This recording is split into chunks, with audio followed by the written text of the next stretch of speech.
Hit the road, Jack. Don't you come back no more, no more, no more, no more. Hit the road, Jack. Don't you come back no more. Hit the road, Jack. Don't you come back no more, no more, no more, no more. Hit the road, Jack. Don't you come back no more. Whoa, woman, oh woman, don't treat me so mean. You're that old woman that I've seen. I guess you've seen. Siamo qua di nuovo, cari amici, per un nuovo appuntamento di Ingresso Libero con i simpaticissimi e preparatissimi musicisti Valentino Bettini e Mauro Contarini. Ormai non riescono più a stare senza l'uno dell'altro, si frequentano tantissimo anche nella vita privata e questo li ha aiutati a creare sempre melodie più accattivanti e stanno piacendo molto. Ecco, adesso basta indicarli che loro partono, fanno dei tappetini di note, quadri di note dappertutto. Beh, approfitto per pubblicizzare anche tutti gli appuntamenti di teatro, così ce li caviamo. Allora, a Imola, al ristorante Il Maglio, sabato arriva il comico, questo sabato qui arriva il comico milanese Harry Zaffa, cos'è, il 21, ecco. Per l'Emilia invece qui a Imola in Romagna Harry Zaffa. Per l'Emilia invece abbiamo a Casalecchio di Reno alla Sala Meridiana una serata di follia con Osvaldo Fresia, Davide Giovannetti e alcuni altri, una serata particolare anche quella. Venerdì ci sarà la solita truffa a Castelguelfo con Marco Dondarin, Davide Dal Fiume, con ospiti particolari, Bob Messini del Trio Reno e via via. E, poi diciamo anche un appuntamento serio, al Teatro Comunale Il Cassero ci sarà Stupido Risico, uno spettacolo che fa vedere tutte le sfaccettature, tutti gli angoli bui delle guerre, che non sono solo bianco e nero, giusto e sbagliato, ma c'è un torto collettivo tutte le volte che c'è una guerra, ed è uno spettacolo che è stato prodotto anche in collaborazione con Emergency. Sul palco avremo Mario Spallino, come dicevo.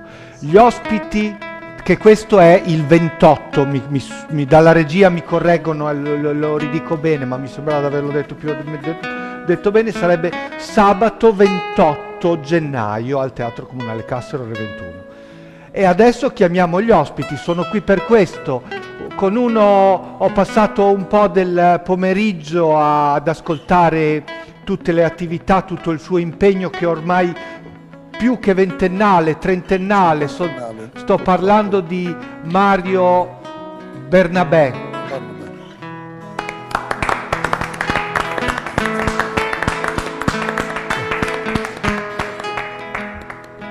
Con tutti i suoi studi su Europa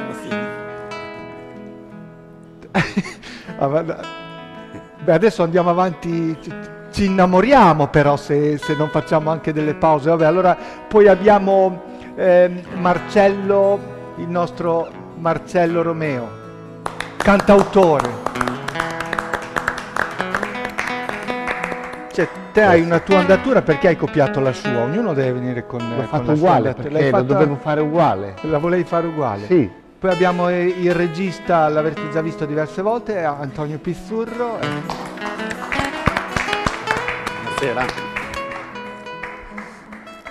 qua, buonasera. Buonasera. Ok, grazie amici. Allora, non riesco più a fermare. Mario. Giuseppe Mazzini, ce lo ricordiamo ancora? È un po' fuori moda, però sarebbe bene riproporlo, perché si parte dal dovere per avere i diritti, non è che cascano dal cielo i diritti. E poi oggi parliamo dell'Europa come se fosse una novità. È così, non è così? No, sì. non è una novità, diciamo l'impostazione federalista europea parte con Immanuel Kant nel 1700 e diciamo già nel nostro Ottocento tutta la sinistra del Risorgimento, da Mazzini a Cattaneo, proponeva appunto l'unità dell'Europa. E addirittura Mazzini nel 1834 fondò la Giovine Europa, che univa esponenti della Giovine Italia, Giovine Germania e Giovine Polonia, a cui si aggregarono esponenti della Giovine Francia e della Jeune Suisse. E quindi è un vecchio percorso. Il problema oggi è che, probabilmente, non lo so, è che i banchieri vogliono fare l'Europa delle banche, quelli della TV vogliono fare l'Europa televisiva, i vegetariani vogliono fare l'Europa appunto dove si mangia vegetale. Cioè, è l'Europa dei popoli? Siamo indietro. Siamo molto indietro, cioè diciamo l'impostazione dei federalisti europei che è nata già dopo la fine della Prima Guerra Mondiale con Luigi Einaudi, e il movimento federalista europeo è stato fondato nel 1943 in clandestinità a Milano, in casa di Mario Alberto Rollier.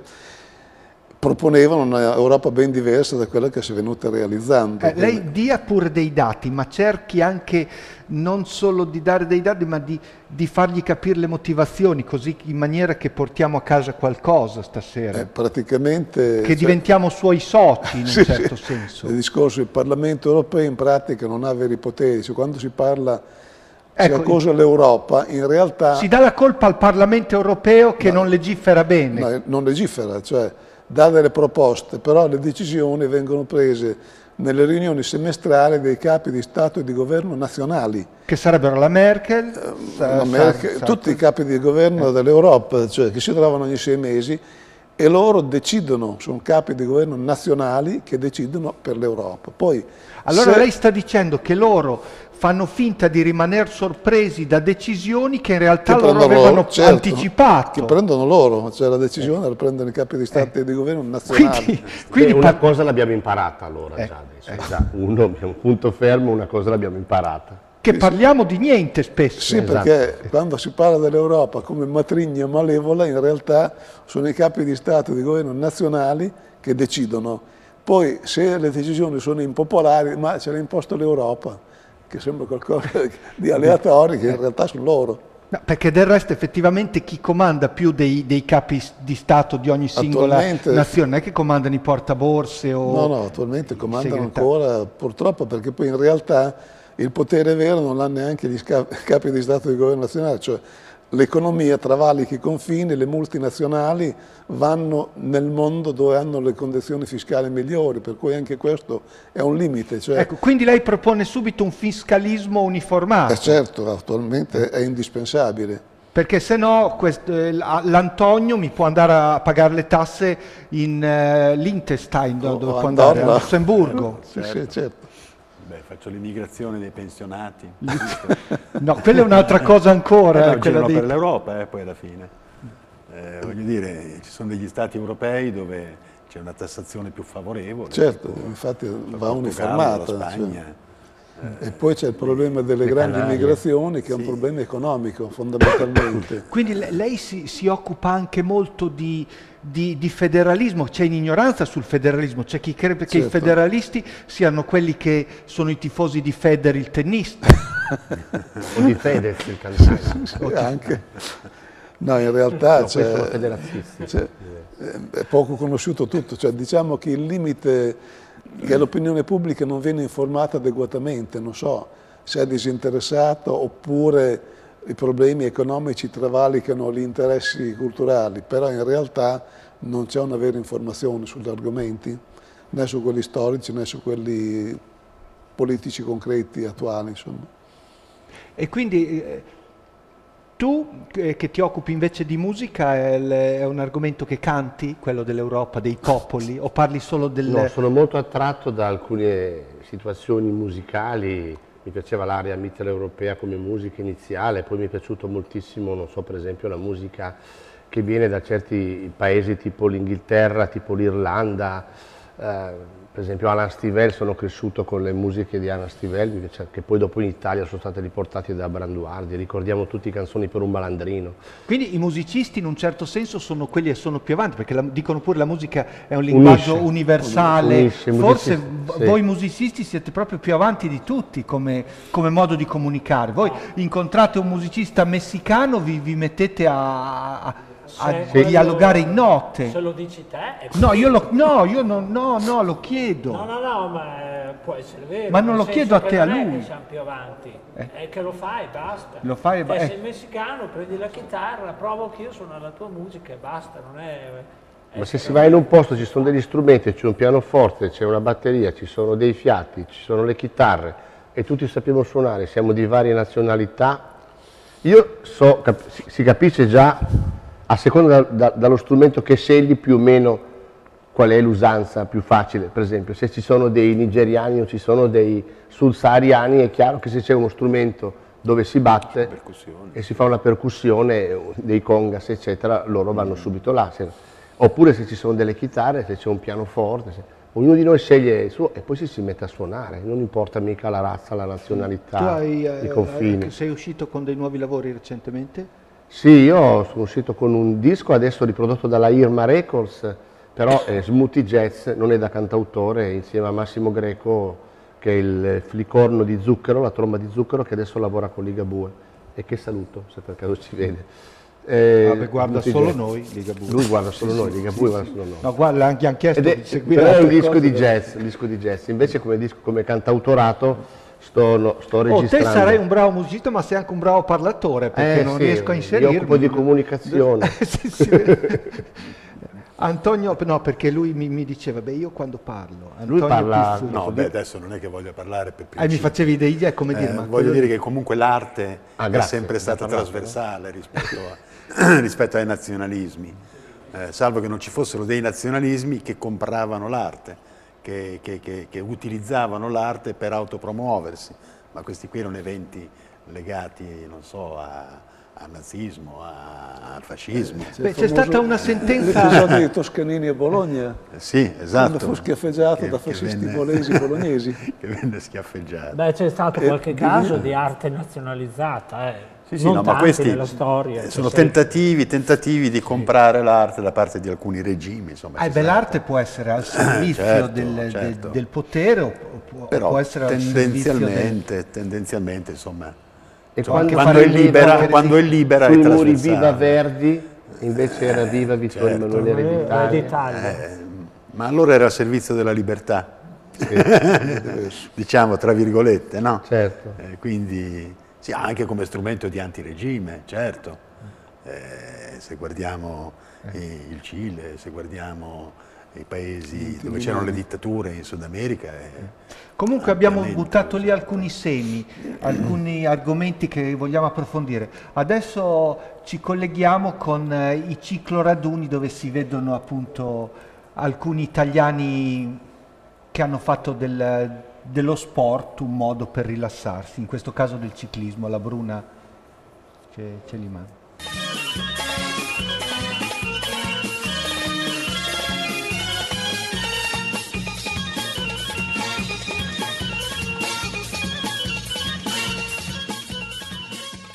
Scusi signore, è venuto a cercare suo marito? Sono persa.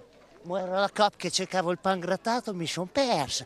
Ho visto tutti questi bei colori, mi sono infilata. Un'altra giornata di ciclismo e di divertimento qui da Consellice, un nuovo cicloraduno. Ecco, sì, c'è anche chi si è perso e ci divertiremo, vediamo un po' cosa succede.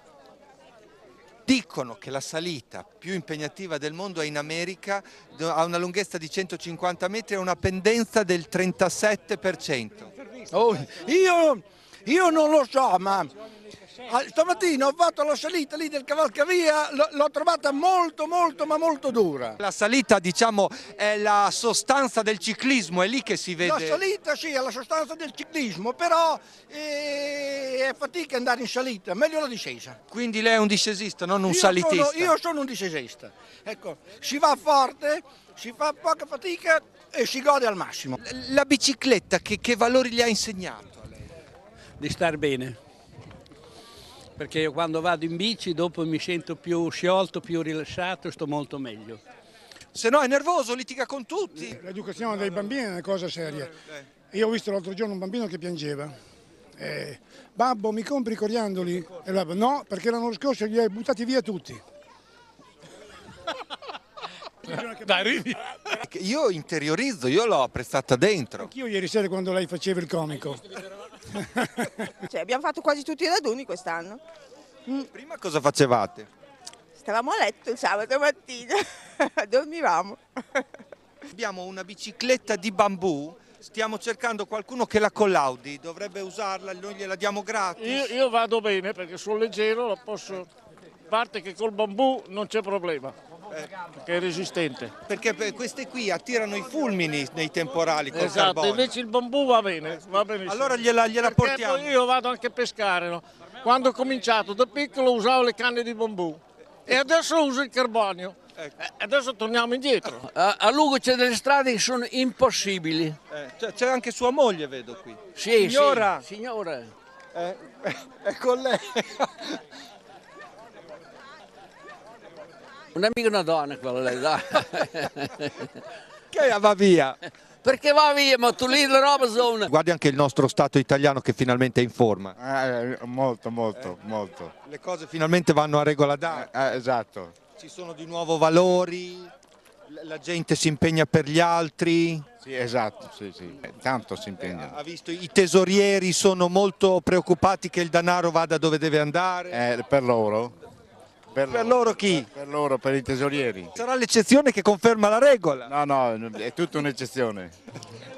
Grazie. Vogliamo che lei dia un bacio alla nostra Miss, prego. No, ti ringrazio, ma una Miss così mi faccio sputtanare da tutti i miei compagni. Scusa, ma che figura... No, lo stesso, io sono impegnato, molto impegnato. Che figura facciamo? Sembriamo degli uomini a cui non piacciono le donne. Mi dispiace, ma questo se piace a te, dice a me proprio, sta senza. Grazie.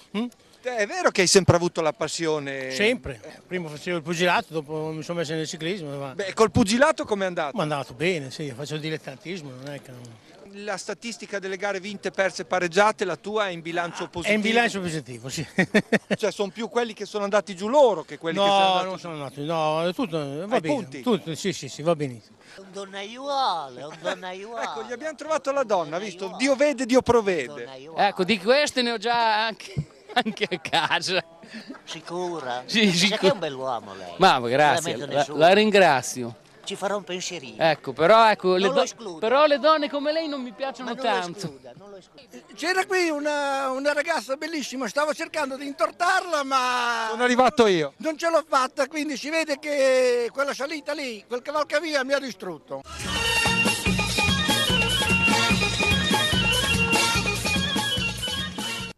La semplicità del popolo è disarmante di questi personaggi. È meraviglioso, È meraviglioso. Torniamo È autoimmune. Questo è un segno di autoimmunità.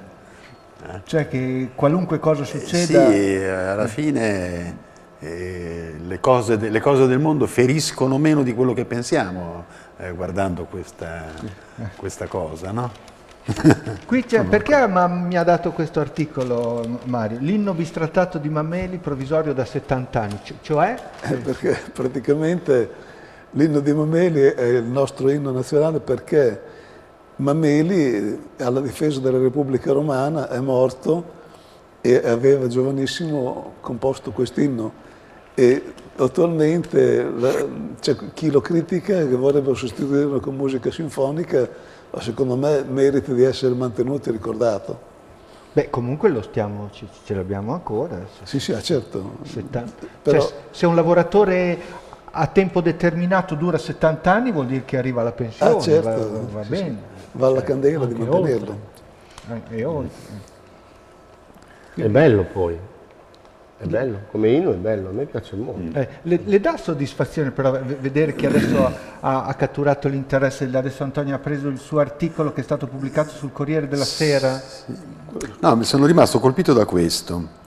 Leggi forte. Anche il problema delle grandi migrazioni è mondiale e deriva principalmente dalle sacche di povertà conseguenti agli eccessivi squilibri economici internazionali.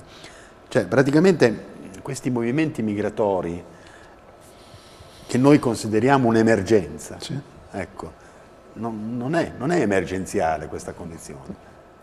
Sono le grandi migrazioni secolari che periodicamente interessano il mondo. Ma oggi mi parlava Mario del fatto che da anni loro parlano del fatto che bisogna comunque incentivare l'economia là, aiutarli là e non sfruttarli con le multinazionali. No, praticamente è... Perché sennò lo squilibrio aumenta. Quindi vanno gestite, non Certo.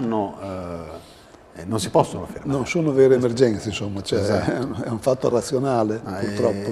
È questa, no? Secondo me, la visione che si tende ad avere, no, di questo fenomeno.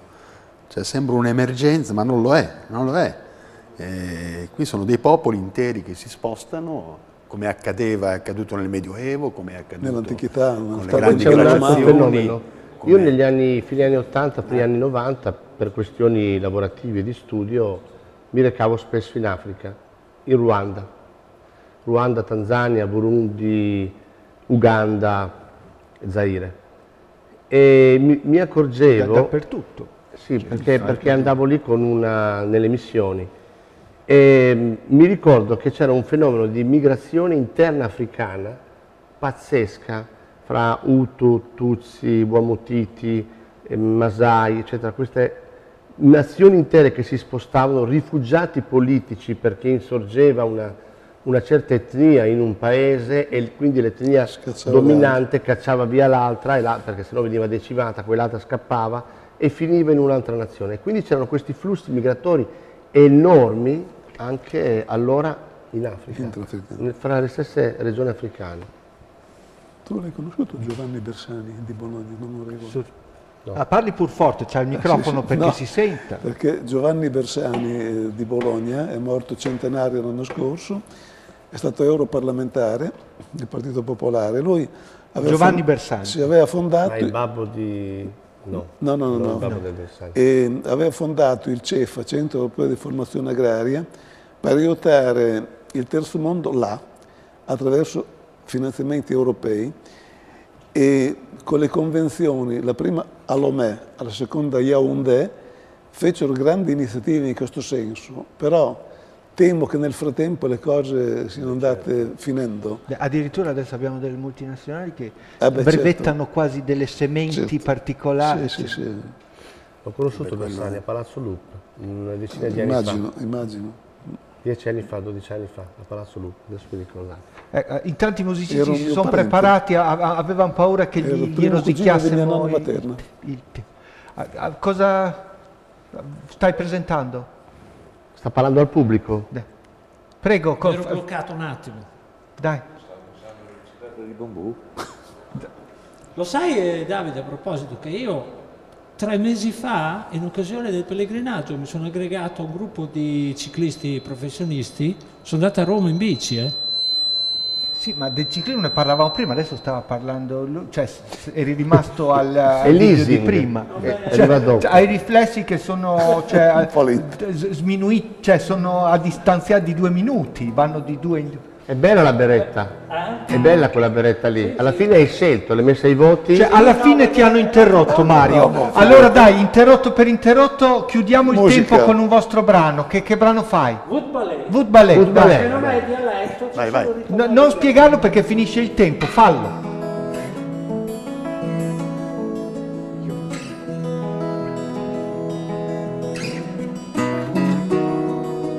E già suona mezzanotte ed ormai ho le ossa rotte, ora posso anche andare, ormai non c'è un granché da fare, non c'è niente che mi prende e la noia già mi stende, ma la mente mia è latente, gira e vaga e non s'arrende. Hey, Wood Ballet, dai, fan ballet.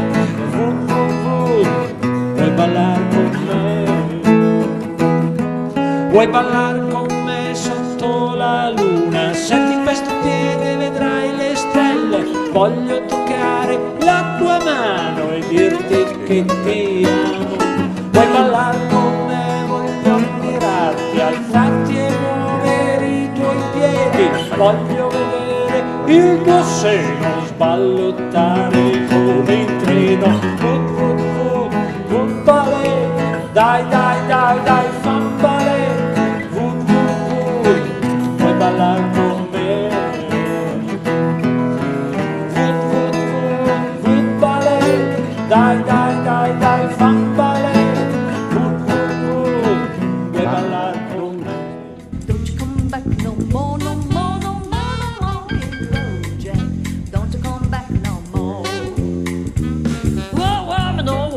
don't treat me so mean. You're that old woman that I've seen. I guess you've seen.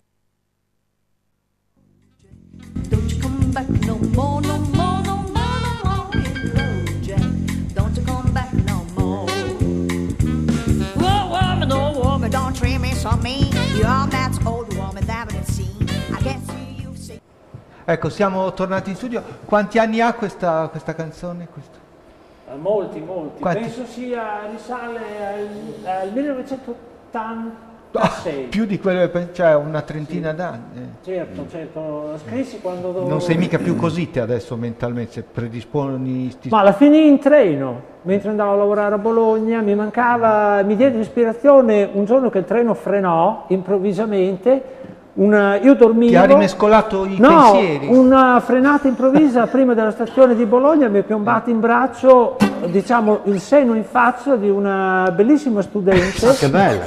Molto prosperosa. E quindi di lì ho concluso la canzone con "Voglio vedere il tuo seno sballottare come in treno". Mi mancavano 2 frasi e l'ho conclusa così. Se con la frenata ti fosse piombato in braccio il tuo collega, ne avresti fatta Certo che un'altra c'è che è andato di canzoni. peggio, perché se ti arriva in fronte, nei denti, quello davanti... No, la domanda era un'altra. Sì. Va bene. Marcello, te mi dicevi prima che l'uomo ha un modo, una visuale... L'uomo ha una visione stretta, strettissima e lunghissima. Lunghissima. E la donna? No, la donna ha una visione molto corta e larghissima. E questo tu spiegavi il perché?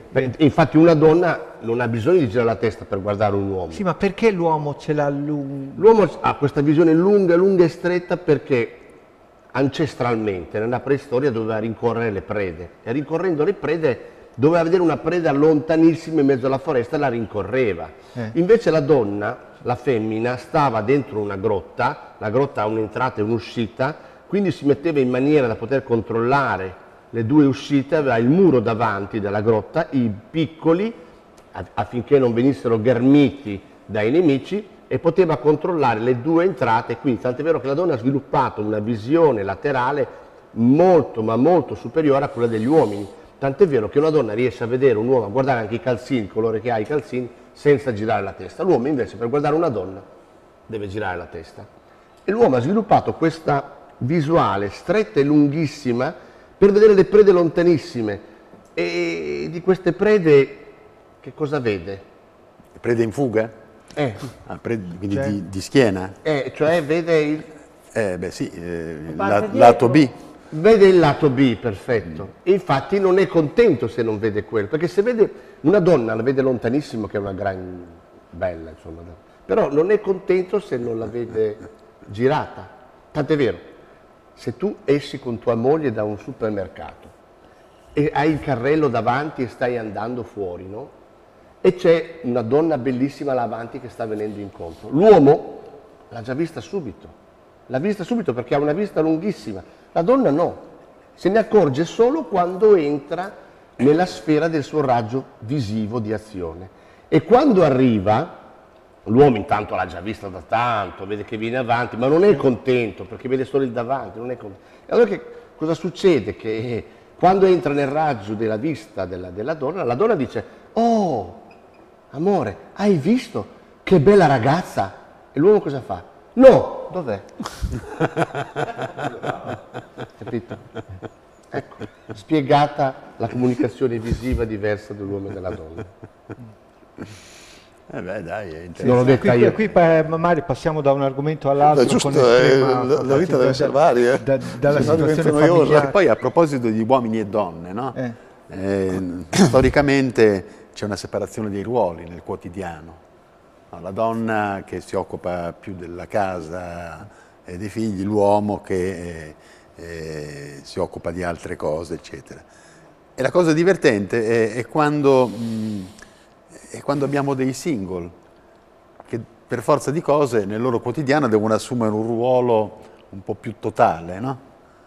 Ecco. E allora mi chiedo molte persone come si comporterebbero di fronte a un'ipotesi del genere. Per esempio te. Se tu fossi single, non so, saresti in grado di cucinarti qualcosa? Dipende cosa. Un ragù. Sei capace di farlo? Che tipo di ragù? Beh, un ragù alla bolognese, ragù. In cooperativa c'è già pronto. C'è già pronto? Vado in No, cooperativa. scusa, tu adesso inviti in una serata, casomai una ragazza che ti piace, cioè perché sei single, e gli dai da mangiare il ragù preso dalla cooperativa. Cioè, quindi te vuoi dare una ricetta? Non capisco. No, voglio dire, vuoi dare una ricetta? No, non voglio dare, no, è un'inchiesta, volevo sapere se tu eri in grado. Qual è la cosa minima... Io telefono a te se mi capita un minima possibile da cucinare, per esempio. Cos'è? È l'uovo. L'uovo, caffè, il formaggio, latte. il prosciutto e il colesterolo che aumenta. In tutti i single, io 10 anni ho vissuto da solo, il mio colesterolo volava. No, perché voglio dire, se vuoi ti do qualche indicazione. Sentiamo. Vuoi che... Sì, così finisci il discorso. La ricetta del single. Insomma, il ragù, un soffritto di cipolla, sedano, carote. Sei in grado di farlo? Sì. Un po' d'olio, metti questa roba, sì. La fai andare, poi ci metti la carne macinata. Sai cos'è la carne macinata? Il magro. Il magro, sai cos'è, no? Ho l'interprete, meno male che ci spiego io il magro. Che prima era una carne intera. Io vi lascio qui, vado via con Mario. Poi viene già l'odore del soffritto. Ecco, poi viene macinata. Sta già facendo. E a un certo punto la metti in mezzo a questo soffritto che sia un po' appassito. Poi appena vedi che la carne comincia a cambiare colore, gli devi mettere un po' di vino. Sì. Che colore? Io ci metterei un rosso, che dici? Assolutamente. Quanto ci vuole per fare questo ragù? Bisogna avere calma, tempo e non avere fretta. Bello però. E quindi poi metti il pomodoro, e poi devi aspettare con calma, con pazienza, 2 o 3 ore. E se arriva che non ho ancora finito? No, devi partire per tempo. Ma un pochino di panna non la metti dentro? Poco appena. Ma io col vino... No, niente panna. Col vino un po'... Alla regia dicono di no, ho detto una... no, è perché Mario... i bolognesi alla parola panna... Scusate, io sono single. Ecco, tu come fai? Io ho eliminato qualsiasi condimento perché allora meglio, metti più a dieta, diciamo, lo consiglio di farle a tutti. L'unica cosa è che poi se mi invitano a casa di un altro, vado a mangiare qualche volta al ristorante, mi sembra tutto enormemente salato e condito. Quindi scusami, tu hai risolto il problema del ragù non facendolo? Un po' di pomodoro al massimo, o pesto, un po' di formaggio, aglio, olio, peperoncino e qualche invenzione lì sul momento. Quindi non si sa a quanto tempo ci vuole a fare i ragù, a non farlo quanto ci vuole? A non farlo ci vuole parecchio, perché direi che non è che non faccio niente, non è che mangio in bianco, però quel po' di roba è essenziale per insaporire un attimo, sale poco. Grazie che mi avete detto sta cosa. Allora, l'Europa, allora, torniamo proviamo a volare anche alto. Torniamo ai temi frivoli. Voliamo alto. Ecco, allora però ci ha fatto dire una fame adesso. Aspetta un attimo, un mio amico ha detto che, visto che come bisogna uniformare il fisco, bisogna andare a vedere, un mio amico parroco dice, bisogna andare a vedere anche i peccati, perché il sesso in Francia è meno peccato che in Germania, e il padre e la madre in Italia si onorano di più che in Lussemburgo. Per cui hanno pensato di fare un serpentone in cui quotare e fare oscillare i peccati. Ovviamente il non uccidere lo metteranno fuori listino in Italia per non agevolare la mafia. Certo. Quindi, c'è il problema di uniformare un po' tutte le cose, cioè quelle essenziali. Non è indispensabile, bisogna rispettare anche le diversità. No, però un po' di regole che si guadagni, certo, che gli stipendi siano un po' uguali per tutti. No? Certo, quello è automatico, va fatto, però siamo molto indietro. Ma l'Europa e l'euro sono la stessa cosa? No. Cioè, voglio dire... Anche perché l'euro è nato storto, perché l'euro doveva nascere, col Movimento Federalista Europeo negli anni '80, un congresso nazionale a Bologna, il motto era governo europeo, moneta europea, difesa europea. Farne solo uno era insufficiente totalmente, anche perché lo stesso euro ha bisogno di un governo che governi l'economia. La Commissione europea non è un governo, quindi l'euro in pratica è sballottato come una nave in mezzo al mare in tempesta. Ma perché poi la scelta di fare 1900... quella è stata un'altra sciocchezza. 57,23, sì, è stata... mentre invece sento Prodi adesso recentemente, ma noi avevamo proposto 900 quella è stata lire, una scelta... €1, in realtà invece poi è passato a 1957,23. È stata una scelta sballata. Una scelta sballata, praticamente un marco è uguale un marco, 2000 lire uguale un marco, gli stipendi sono... Infatti lo allineavano Però fu al marco. incredibile che un paio di scarpe che costava 150.000 lire, l'indomani costava 150 euro. Sì, lo misero Lo stipendio automaticamente. invece. Infatti. Certo. Cioè, noi italiani almeno avevamo, con le lire, per quanto sia, avevamo l'illusione di essere ricchi a parole, 2 milioni di lire, non c'entrava niente con 2 milioni di dollari o... Però il ritorno alla lira sarebbe irresponsabile, perché la svalutazione compensativa si può fare, però il problema è che l'Italia non ha materie prime, tutte le materie prime avrebbero comprate in lire svalutate. Sarebbe come la Repubblica di Weimar prima del nazismo, per un pezzo di pane una carriola piena di marchi. Ma come ha fatto l'Islanda invece a venire fuori da questo problema? L'Islanda è abbastanza sui generis come impostazione, cioè non è che perché anche loro avevano un caffè, costava 2 milioni eccetera ai primi tempi, però adesso, perché quando tutti quanti sono andati a prendere i soldi dalle banche, che avevano depositato le banche, si sono trovati senza soldi per poter... per forza, è normale. Scusate, ma l'Islanda, ve lo dico io perché ci sono passato in moto. Dove stavi andando? Al mare. A Caponord. A Caponord. E quindi devo passare per forza dall'Islanda, da quel lato lì. È un paese di una certa vastità e una bassissimo range cioè una bassissima densità di popolazione. Praticamente tutta l'Islanda sono quanto un nostro paese, poi neanche tanto grande, ecco. Poi è un paese che consuma anche poco, quindi quel po' che produce basta anche per il proprio consumo. Un po' di Cioè riscaldamento. il consumismo proprio in Islanda non lo vedi. Poi il riscaldamento costa poco, nei geyser. È vero, l'acqua calda dalla natura. Loro devono raffreddarla. E quindi perché eravamo arrivati qui? In Islanda? Perché devo andare a Caponord. No, come dall'Europa, dall'euro. L'uscita dall'euro. Parlavamo dell'euro che alla fine è stato un elemento fuori contesto, perché non avendo, non avendo gli appoggi del governo. Adesso è di questi giorni, era al telegiornale l'altro ieri, il fatto che Trump dice la NATO è inutile, plaude Putin che è contento se c'è un indebolimento della NATO. Lei che tra l'altro è anche capitano, se ho capito bene, cosa pensa di un esercito europeo? Spieghi il grado che ha di...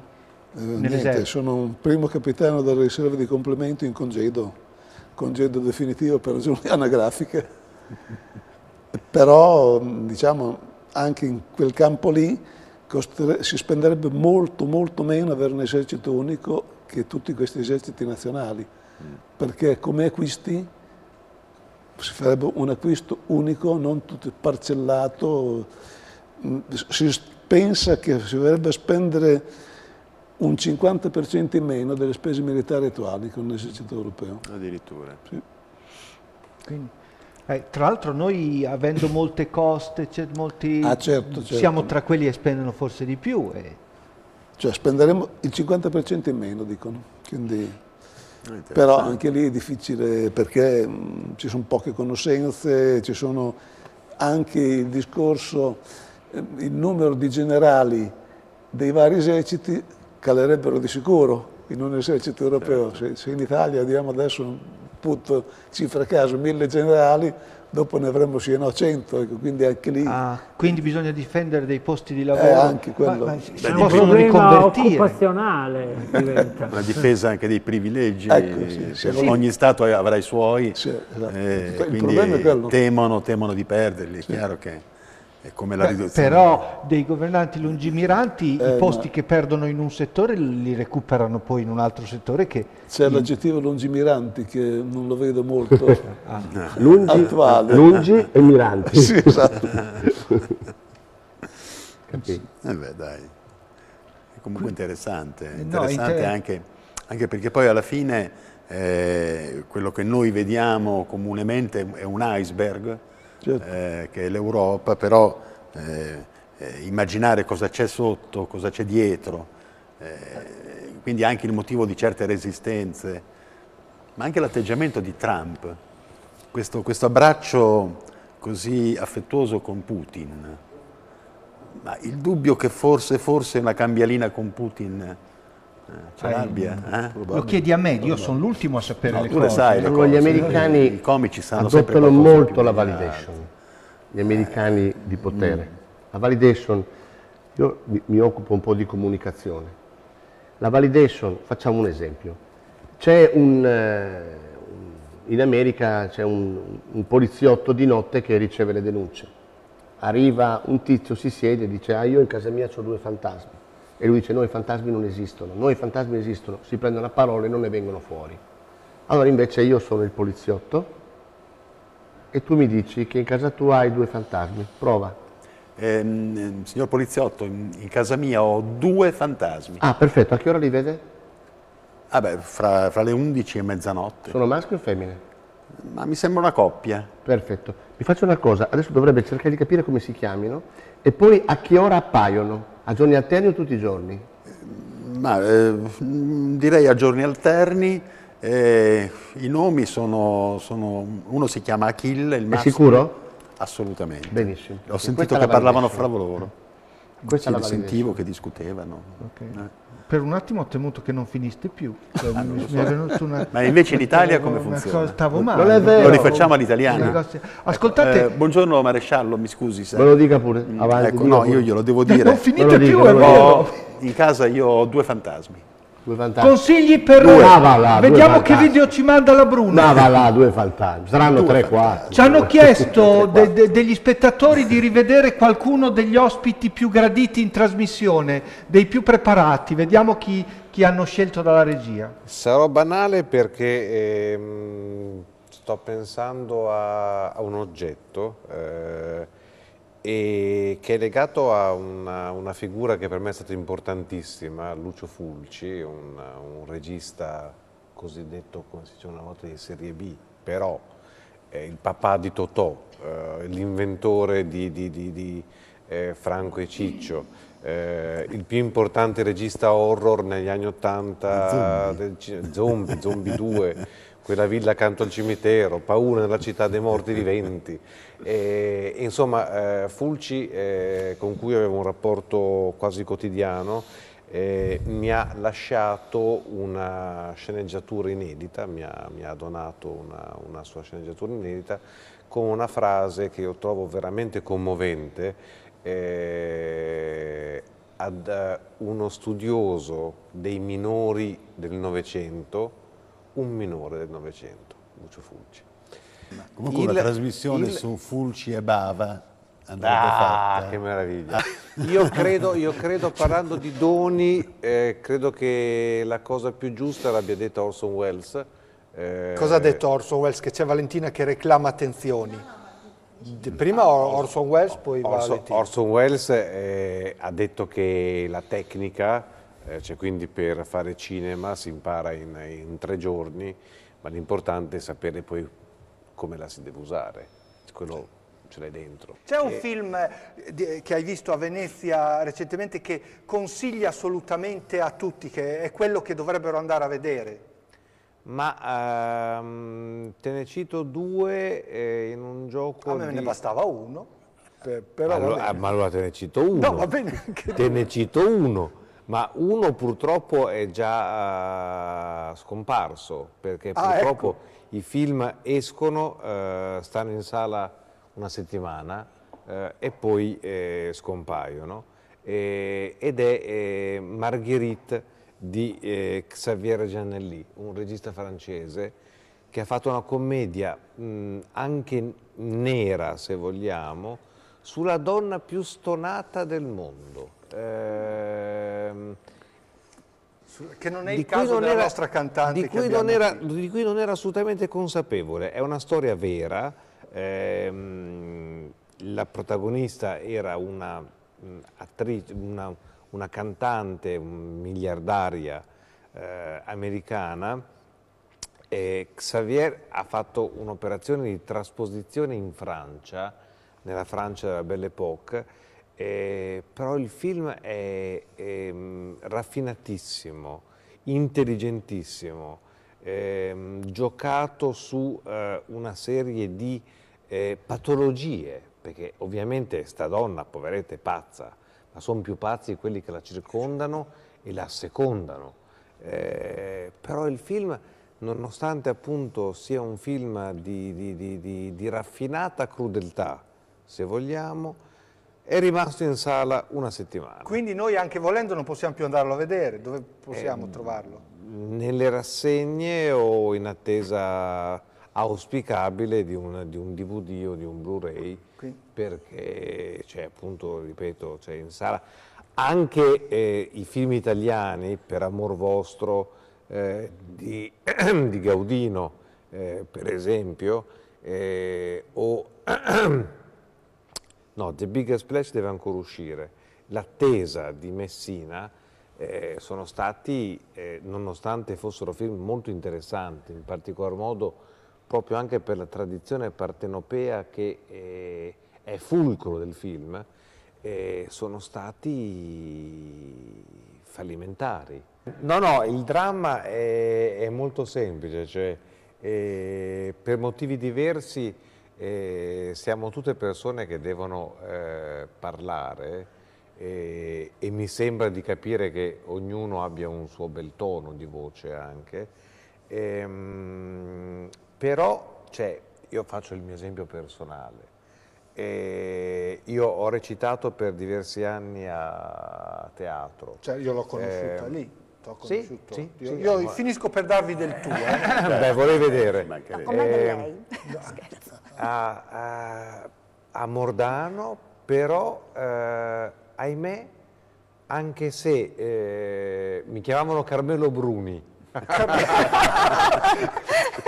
Dai, siamo tornati in studio. Dai che abbiamo poco tempo, come si chiama questa canzone che fai spesso nei concerti? Marmita catalitica. Quindi tu non ti metti nei panni degli oggetti anche, dai. Pezzi di ricambio. Dei pezzi di ricambio.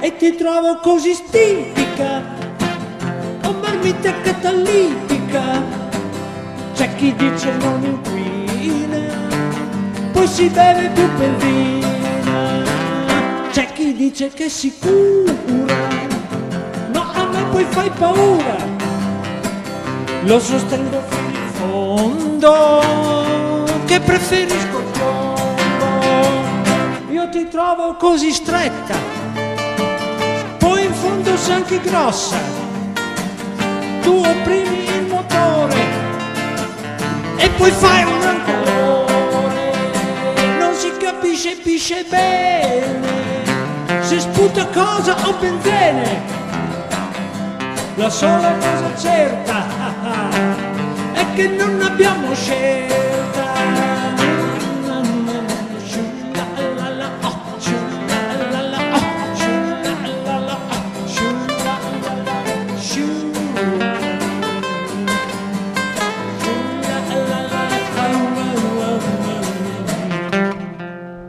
Ecco, bravo, grazie. Adesso ti avvicini al palco anche te, così magari ci fai l'inizio della tua canzone, perché ti sei giocato tutto il tempo a parlare dell'uomo delle caverne, è anche stato un po' colpa tua, a dire il vero. È stata colpa tua. Per cui magari la inizi adesso e la finisci quest'altro mese. Va bene, ce ne fai un pezzettino. Intanto che te ti predisponi senza far tanto rumore. Intanto che, ecco, ti prepari senza rumore. Mario, abbiamo iniziato un discorso un po' europeo, però era giusto che tu capissi con che persone hai a che fare, cioè noi ragioniamo ancora a livello condominiale, al limite di via di residenza, neanche di paese, per cui per completare il cervello delle persone a vedere uno spazio europeo o mondiale, devi capire che ci vuole dal quartiere, si parte dal quartiere. Ci vuole un metro alla volta e tirarseli via. Cioè, se viaggi troppo alto li perdi subito, ci perdi subito, ci metto anch'io. Per cui sarai paziente. Ma figurati. E ci porterai con te in questo viaggio? Sì, un sogno. Guarda quelli che ho già con te, che anche te parli di pezzi di ricambio dell'automobile? No, io scrivo solo canzoni su Bologna. Su Bologna? Su Bologna e sugli studenti dell'epoca d'oro dell'università. Sì. Posso? Vado? Sì, c'è Valentino che ha portato Mauro, avevi possibilità di avere un musicista, non lo usi? Non usi il musicista? Non lo accompagni? Ma non lo sa gli accordi. Ma lui glieli dici, sa tutto, ma Vai, vieni. Ah, le sai, vieni. Se no lo accompagni come presenza. Vai, mi minore do sol re, poi il ritornello invece è la minore e via. No, Io ma posso partire? Sì. Questa canzone la stiamo registrando all'Open Digital Studio, abbiamo già, oramai è già praticamente conclusa, da Vasco. A lui piace abbastanza. Ci siamo già un po' in grado di Bologna. Vasco.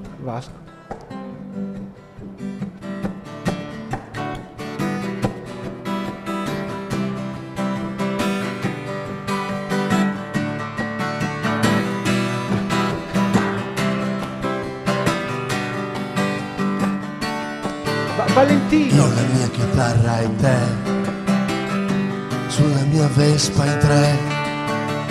Io la mia chitarra e te, sulla mia Vespa in tre. Ti ho mangiato la tua mela,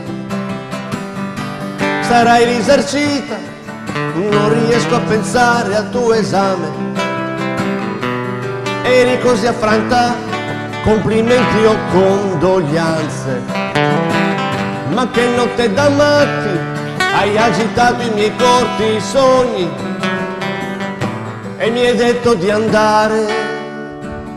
Amore, un corno, il tuo amore è un inferno. Nella tua bocca di velluto, come lucciole, ci sono caduto. Dentro al letto tutto intero, nella camera in affitto, dietro al porto di Bologna. Ma va dai, che a Bologna non c'è il mare, ma la Piella tu lo puoi ammirare da una finestrella tutto intero.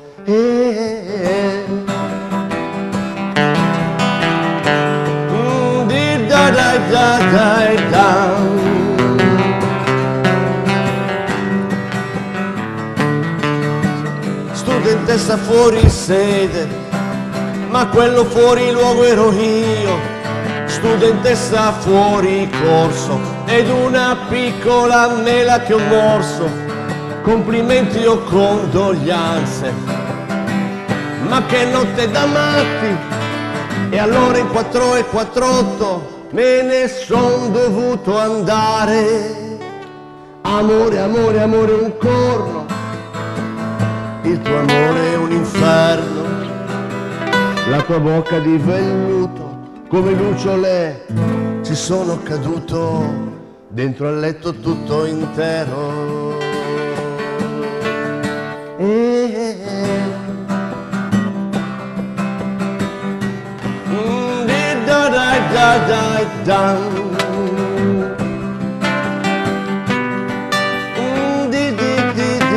Io la mia chitarra e te, sulla mia Vespa in tre.